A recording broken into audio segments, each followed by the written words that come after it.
All right, so somebody asked me just quick here, like, is Chabad good or bad? I think ultimately it's nice if you're looking for a mikvah or like if you're looking for kosher food. They help out when you're religious and you're observant.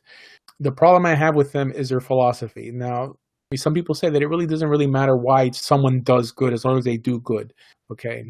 Chabad, apart from teaching nonsense to Gentiles, I think there's enough on YouTube nowadays that any Gentile who really wants to know the truth, who really wants to just get his life together and just convert to Judaism or really follow Torah in the proper manner, Chabad is no longer to blame. It's up to the person.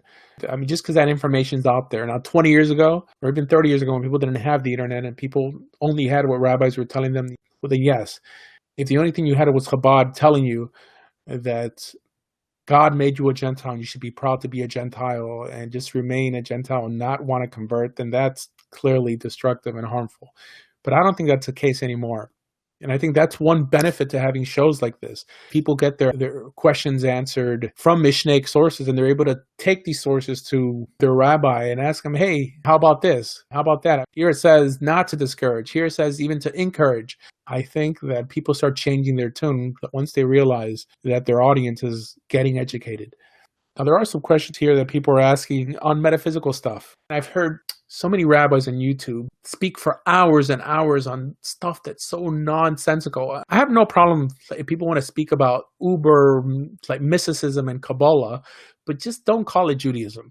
There's classes of like Rabbi Mizrahi and Yaron Reuven of just like the world to come or Gehenna, how to keep yourself out of Gehenna. I'm like, now, I believe in a Gehenna. In other words, I believe that for God to be just, there has to be some punishment in an afterlife and some reward because this life is just too short. But to teach it in the name of Judaism and then call yourself a rabbi on that basis just because all you talk about is the Messiah and mysticism and Ayin Hara and us. It's like, where's Torah? I mean, Torah doesn't even matter anymore to people. And I'm not a Karaite Jew. But if there's any metaphysical idea that doesn't have its roots in the 5 books of Moses, it's optional to believe. That's it. Metaphysical idea. Now, the notion of Torah Sheba'al Peh, of the oral law, only deals with legal things. What's known as halacha lemaseh, things that you do, not things that you believe. How do you keep Shabbat? How do you keep Yom Kippur? Right? Like the destination of your soul, demons, evil spirits, all this stuff, that's all fluff. It's all fluff. I mean, there's a point that even rabbis like the Rambam didn't believe in it, in terms of demons and all this nonsense. And you're going to have a 3-hour shiur with people asking questions and you giving answers. Now, if someone would give an answer and say like, look, this is all opinion and I'm just going to quote what different rabbis have said is one thing. No, but they'll regurgitate whatever their rabbis told them. And if you disagree with them, they'll kick you out of the class. That's when people start misrepresenting Torah and Judaism. Okay. Judaism is only the 5 books of Moses and what's known as Torah Sheba'al Peh, which are just the rulings of the court. That's it. So it's basically a Chumash and Mishneh Torah. That's all you need to master Judaism. That's all you need. And everything else, I'm not against people studying mysticism. But for people like us who came to this game late, it's not really the amount of study that's the issue. It's what you're studying. We don't have time to, I mean, especially if you really want to make an impact. And I'm for all you guys 10 years from now, being renowned Torah scholars, if you really want to make an impact, only study Jewish law and Jewish history. And that's it. Of course, I mean, study the 5 books of Moses. That's the basis. That's a given. But apart from the 5 books of Moses, just focus on Jewish law and Jewish history. And you'll know more than 99% of all the rabbis. Because no one is having debates on the Zohar or the Tanya or on the path of the just and all this stuff. This is all fluff that constantly contradicts himself, but they don't really care because it's okay to contradict yourself under the auspices of mysticism. And if you happen to ask, why are there so many contradictions? And they'll be like, it's because you don't understand it, but you have to learn from a certain rabbi to get on a certain mystical level. Of course, you will never meet this supposed rabbi. Right? Every time I make a comment on anything Kabbalistic, they'll be like, like you just haven't learned from the right rabbis. Of course, they can't recommend any. But that's the key. The Chumash, the Mishneh Torah, and Jewish history.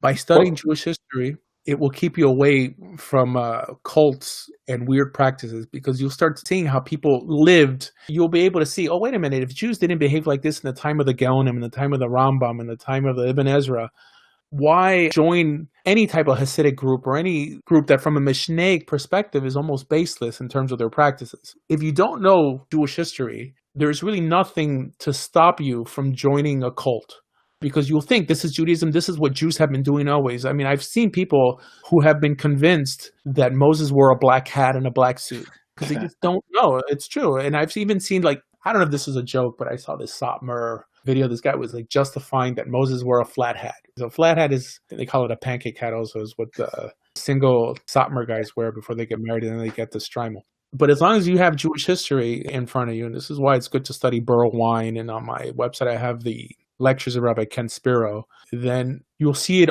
all in a systematic way how it progressed to what it is nowadays. And you could say, okay, I've taken upon myself this or that practice, but I know it's optional. I understand that. The problem is when people can't make that distinction and they think that anything their YouTube rabbi tells them, it's like if Moses said it and it appears in the Talmud.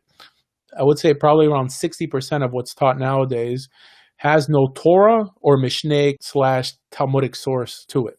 It's just fluff. And of course, if you challenge them, the first thing they'll say is, oh, well, my rabbi practiced this. And like, do you think you know more than my rabbi? Yeah, but go ahead. I'm sorry for cutting you off. Go ahead. What Jewish historical books would you recommend? I'm more recommending Jewish audio lectures of history. If you want just a plain book, like the best historical Jewish book that I've seen, it's not really a Jewish one. It's Paul Johnson's History of the Jews. That's a book, although it's written by a Catholic, is a book that you'll find almost in any synagogue. Burl Wine has books out also. He has one called Jewish Destiny. They don't have to be Jewish historical books, just books that deal with history. That's it, including Josephus. Why not? Good to know what people that were practicing, how they looked like, the ideas they had back then. I just don't see what the attraction is to Kabbalah. I mean, especially nowadays, I imagine that most people are coming out of Christianity and they know the different denominations and the denominations that are more spiritual, like the Pentecostals. And, you know, it's like, what do you find attractive in being super spiritual and you know, the flower blossoms in the garden and it has some special meaning to a saying like that? I'm like, no, what are you talking about?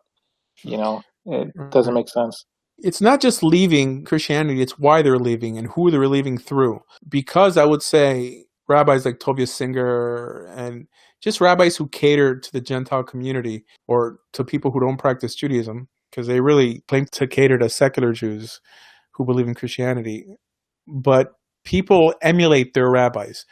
So when you have a rabbi who believes in these Kabbalistic ideas, it makes you believe in them also. And he typically guides people to other Noahide rabbis who are deep in Kabbalah. In other words, as a Noahide, there's not much to study in the world of Noahidism. There aren't too many books.